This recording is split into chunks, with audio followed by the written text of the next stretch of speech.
নমস্কার বন্ধুরা, মুনিয়ার রন্ধনশৈলীতে আপনাদের সবাইকে স্বাগত। আশা করি আপনারা সবাই খুব ভালো আছেন। সাধারণত কাতলা মাছ দিয়ে আমরা দই কাতলা, কাতলা কালিয়া, কাতলা ঝোল অথবা কাতলা কষা করে থাকি। তবে তিল কাতলার স্বাদ কিন্তু এগুলোর থেকে একেবারেই আলাদা। হ্যাঁ বন্ধুরা, ঠিক ধরেছেন, আজকে তৈরি করছি তিল কাতলা। মাছের রান্নার স্বাদে যদি একটু নতুনত্ব বা অন্যরকম কিছু করতে চান, তাহলে অবশ্যই ট্রাই করে দেখতে পারেন এই তিল কাতলা। আর নতুন স্বাদ আনতে চাইলে যে বিশেষ কিছু উপকরণ লাগবে তেমনটা কিন্তু একেবারেই নয়। ঘরের সাধারণ কয়েকটা উপকরণ দিয়ে তৈরি করে ফেলতে পারেন দুর্দান্ত এবং অসাধারণ স্বাদের এই তিল কাতলা।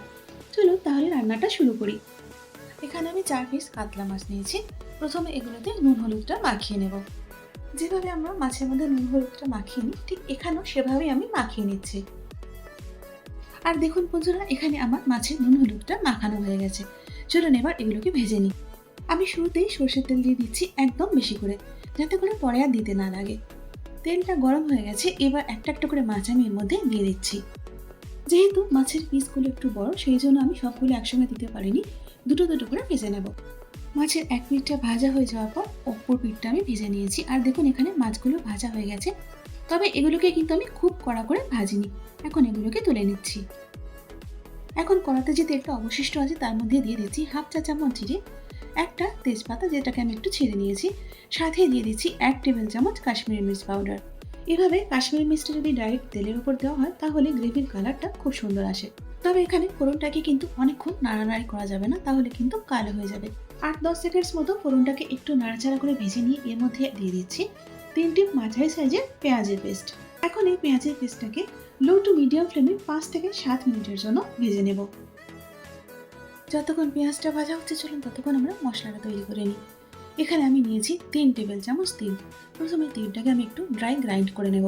আর দেখুন এখানে আমার তিলটা গ্রাইন্ড করা হয়ে গেছে। এখন এর মধ্যে দিয়ে দিচ্ছি একটা বড় রসুনের কোয়া, দিয়ে দিচ্ছি 1 ইঞ্চি টুকরো করে নেওয়া আদা, এর সাথে দিয়ে দিচ্ছি এখানে 8টা ভিজিয়ে রাখা কাজু।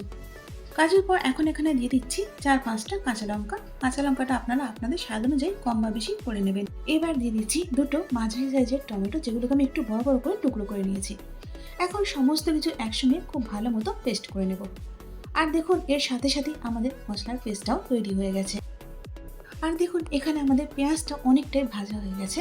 এবার এর মধ্যে আমি মশলার যে পেস্টটা তৈরি করেছি সেটা দিয়ে দিলাম।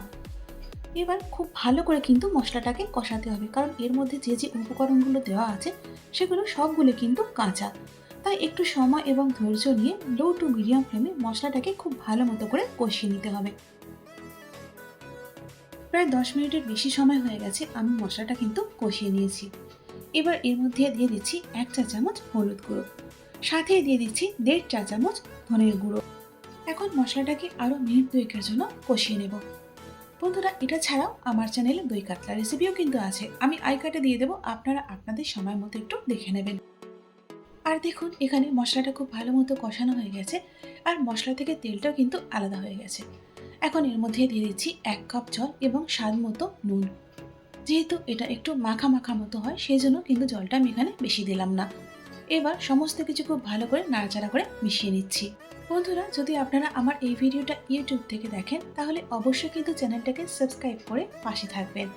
আর যদি ফেসবুক থেকে দেখেন তাহলে পেজটাকে ফলো করে নিয়ে সাথে থাকবেন, যাতে করে নতুন যে কোনো ভিডিও আপলোড করলে আপডেটটা সবার আগে আপনার কাছে পৌঁছে যায়। দেখুন এখানে গ্রেভিটা ফুটতে শুরু করে দিয়েছে। এবার একে একে মাছগুলো আমি এর মধ্যে দিয়ে দিচ্ছি। গ্রেভিতে দেওয়ার পর এখন মাছগুলোকে আমি মিনিট 3 জন্য ফুটিয়ে নেব। 3 মিনিট পর এখন মাছগুলো আমি উল্টিয়ে দিচ্ছি এবং আবারও 3 মিনিটের জন্য ফুটিয়ে নেব।